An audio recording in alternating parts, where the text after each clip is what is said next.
Senate on Tuesday suspended debate on the 2025 Electoral Amendment Bill, which seeks to repeal and replace the 2022 Electoral Act. The bill, sponsored by Senator Simon Lalong, aims to introduce far-reaching reforms to improve transparency, strengthen INEC's independence, and address lapses exposed during the 2023 general elections. Senate President Godswill Akpabio interrupted the debate, requesting detailed clarification on the specific provisions of the proposed law. Recalling his own unjust 2019 election experience, Akpabio stressed the need for accountability and fairness in electoral processes. Following his remarks, Senate Leader Okpeyemi Bamidele moved that consideration of the bill be stood down, a motion that was unanimously adopted. The proposed reforms include early release of INEC funds, digital result registers, QR code voter IDs, stricter penalties for electoral offenses, and revised election timelines. Notably, the bill proposes that the 2027 presidential and governorship elections be held in November 2026 to allow more time for petitions and smooth transitions. Daniel, we had a lot of people come forth after last elections in 2023 to make several complaints with beavers, with several pointers. What are your thoughts as regards, this bill being dropped? Yes, from the 2023 elections, and I have said this, I give it to INEC. INEC has done well. Election is an event. Election is not just an event, it's a process. Okay. INEC has done, for my rating, INEC has done well. But we must understand something, which is very important and primary, that there are four major stakeholders in an election process. And unfortunately, our eyes, our complaint, our reactions, our anger are tailored towards INEC. There is the INEC, there is the security agencies, there is the electorate, and there is the judiciary. There are four major. I had the privilege to follow one of the NGOs in Nigeria then, not this election that Ghana had, the one before that. Okay. And when they finished that election, the small cubicle where they put, they waited for those who would come pick it. They didn't come. And the electoral officer carried it, got a bike, and she went away with it to their election office. As a Nigerian, certain things ran through me. Can somebody be trusted to carry already voted material and say, okay, I'm going to INEC office, and we all leave it and believe, and the person just go, and the person will deliver it? You know it's a lie. We know as Nigerians we will not do that. That everybody has a price tag. We know that that person will sell off.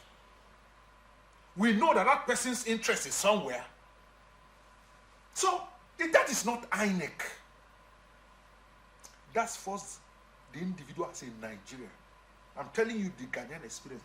The woman carried it and delivered it. As is. Would a Nigerian deliver such?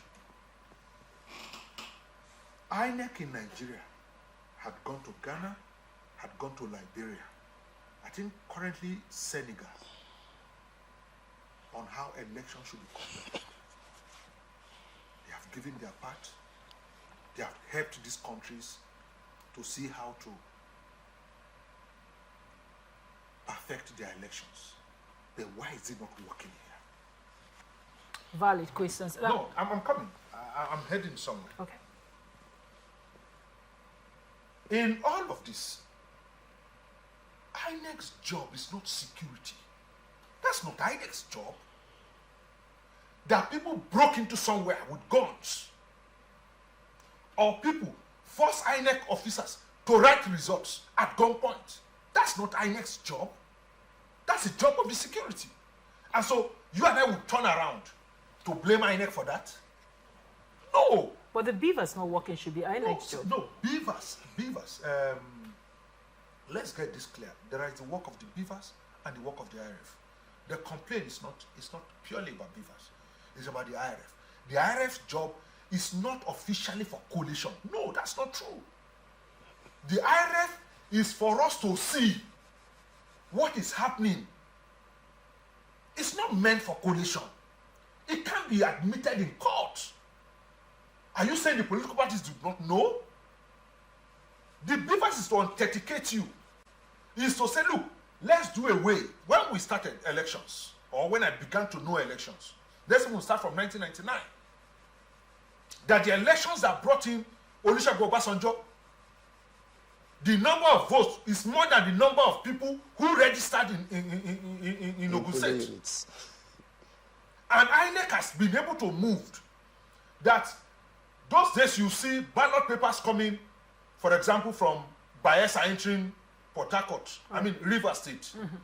Now INEC has gone further to be able to serialize ballot paper, even per ward, that you cannot use the ballot papers of this area to town. INEC has improved itself.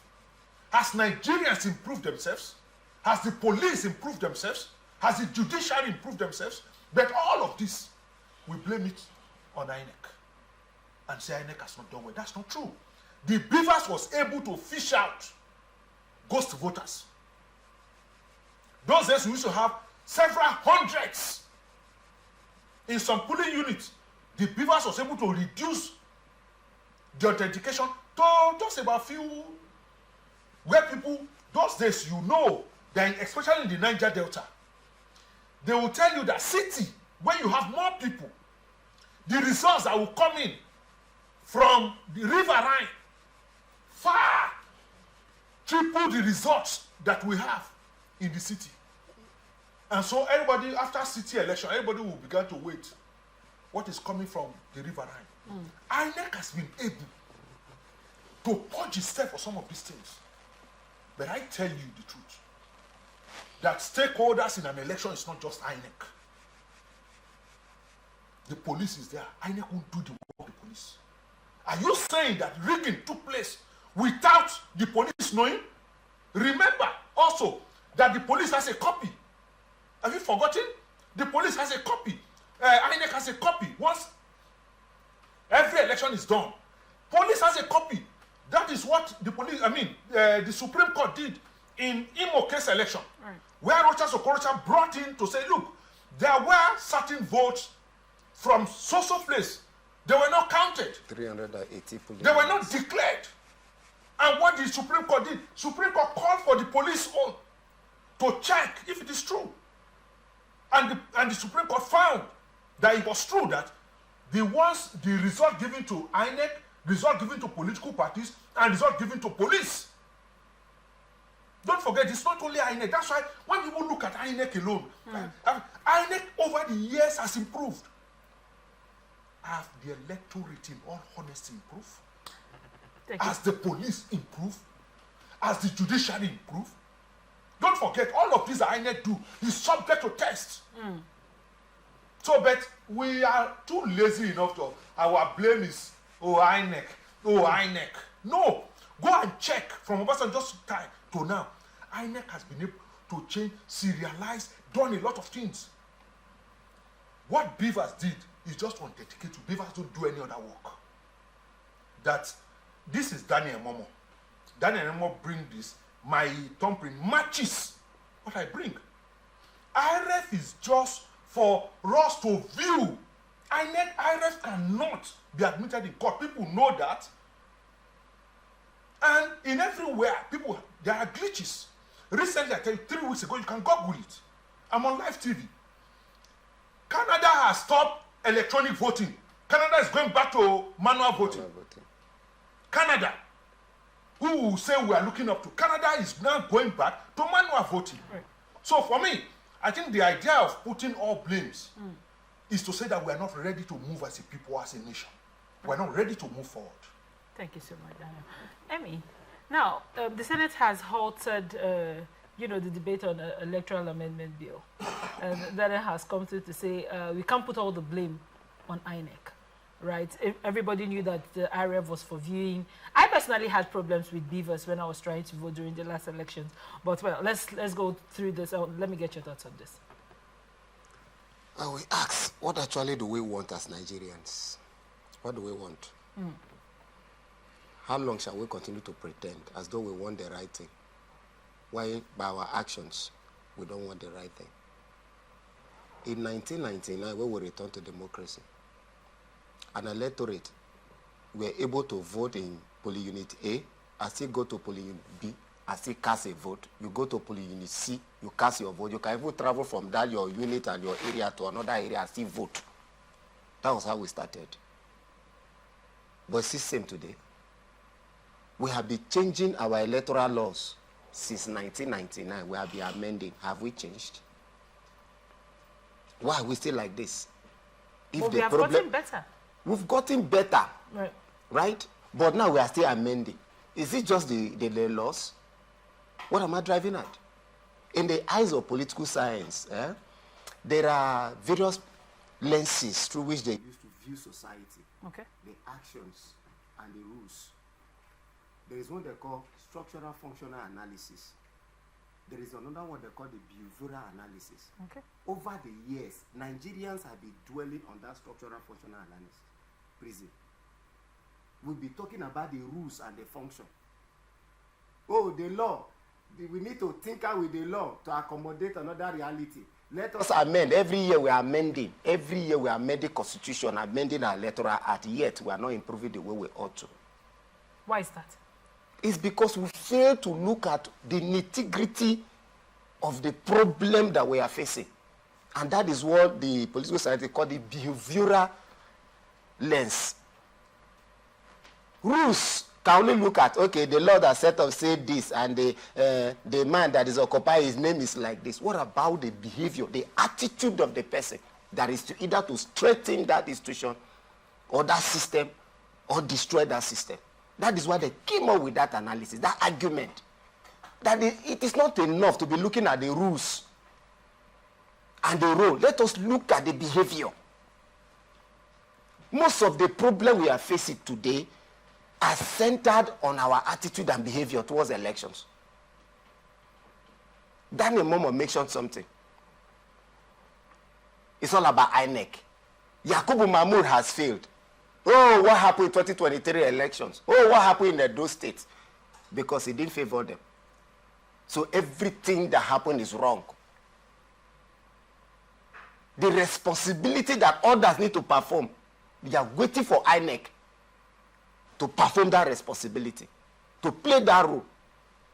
Even when politicians are paying people, some electorates are allowing themselves to be used to disrupt the system.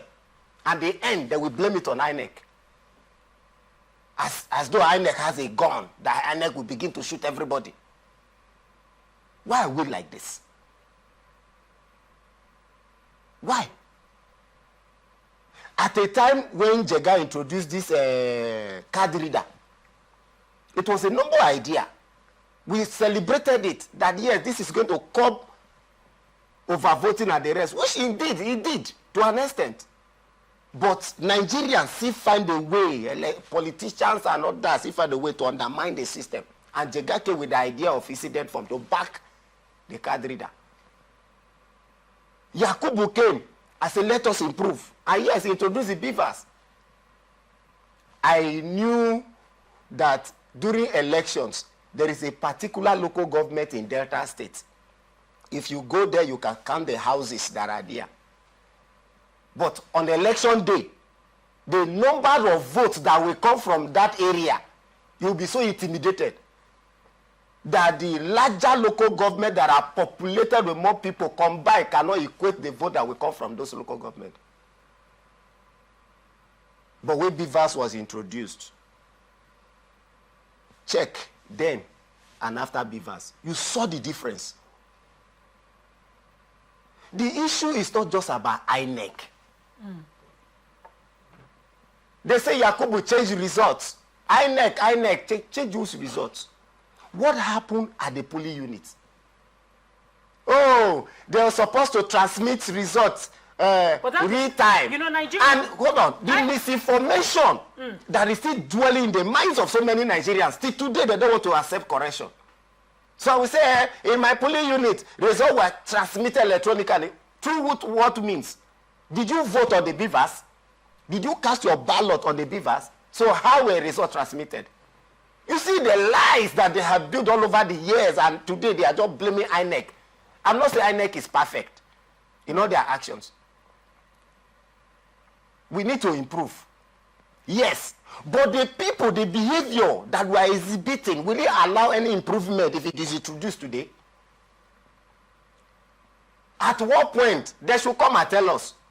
This live television, on their comment section, they should tell me where they voted in their polling unit and the result was transmitted through that Beavers to anywhere. You were accredited through the Beavers to check if truly you are a registered voter at that polling unit. The IRF was also to compare, added to what Daniel said, was to compare what is collated manually if it is the same with what is shown there. It is not what, it wasn't a means to transmit votes or whatever to anywhere. Our law does not recognize it. So why are we just blaming INEC, and we are not looking at what we are doing, the misinformation, how we are even disrupting the system, how we are destroying whatever we have. If I lost an election today, the election is bad. Everything about that election is bad. Even though the system was transparent, I will condemn it, it is bad. But it favors me, the best election so far. Imagine the likes of Atiku Abubakar, the likes of Peter Obi, His Excellency, and the rest of them condemning an election. Meanwhile, in 1999, the election that made you the vice president, we know how results were written. Till today, has INEC been able to confirm how they got those votes from the polling unit that they declared some people 24 million vote, this vote, and they've been able to confirm it, to prove it to Nigeria that true people voted from the polling unit that gave them those numbers. February 6, 2010, a gubernatorial election was conducted in Anambra State. In Anambra State here. That returned somebody, second-time governor. The election was marred by irregularity, fraud, open fraud. People's name will remove from voter register in order to reduce the voting population from certain area. Anambra women were on the street protesting that they have not seen this kind of fraud since they have been voting in Nigeria, in Anambra State. But somebody came and was speaking, the best election so far. This is the best. INEC should keep it up. It's okay. This is the best. We are moving to the era. Peter Obi did that because he favored, but today he's telling you, INEC, Yakubu ring, election and all that. Let us check ourselves if truly we are ready for changes. If this man says we should go by this, are we going to support him? Are we going to allow the system to speak? So it's not just about amendment to Electoral Act and the rest of it. Will you abide by that law that you are legislating today? You, the supporter, will you respect the law, allow the law to take its course? Will you? Thank you so much, Amy. Then let me just say something quickly. As an analyst, I try to listen to various people, especially the opposition, let them speak, so that we can deduce some facts. Remember that we have argued in Nigeria, both for or against, that before the winner of an election is sworn into office, let us have that election case decided, so that people don't get into office and start using state resources to pursue their case. And I think that for His Excellency, the former governor of Plateau State, who is now a senator, in his bill that was stood down, was that elections should be conducted in November, so that it gives swearing in comes in May, so that it gives room for litigation to be resolved. 6 months maximum for all litigations to be resolved. But you can check who are those crying against it at the opposition. They are the opposition. For me, I sat and said, why are we against election being conducted early? So that you can challenge that process before they swear in that person. We have had time, the election that brought in Natasha Oteduaga, somebody was occupying that seat. The court sacked the person before they brought in Natasha. The man did not pay back the salaries he earned. He did not pay back all of the allowances he earned as an illegal senator. So, in order to avoid stuff like that, let's have election early, cases decided, so that the person, the occupant of that office, can focus and be able to carry out the mandate of which he or she campaigned. But again, the oppositions are saying no. Okay, then, what else do we want to do? Do we want to go the same route and have the same complaint? Like they said you can't do the same thing every time and expected a different result. It can't happen. Except you are a mad person, you are just thinking. So, for me, thinking with some of these things would be that, yes, let's have election early, so that occupants of those, the winners of those elections, their cases are decided before they get into office. But again, the cry is there. They are crying. That no. So what then do we want as a people? Yes, there are some things that are good, especially the Electoral Offences Commission. We should have when people, you see, when there are no consequences for actions, it allows others, it's embodying others to do more. The people who had committed electoral offenses, if they go to the regular courts take a longer time. But if they are the Electoral Offences Commission, it tries them immediately. We know these people, they tried. So for me, I think there are some good things in that bill that I would support. Instead of criticizing, can we look at it critically? If you say no to November elections, what is the options that we have? Can you say it? And so again, when this thing comes to the public hearing, let us not, because of opposition, back up. We should come and state our positions, and state our inputs. That would help the electoral body itself. Thank you so much for your insight.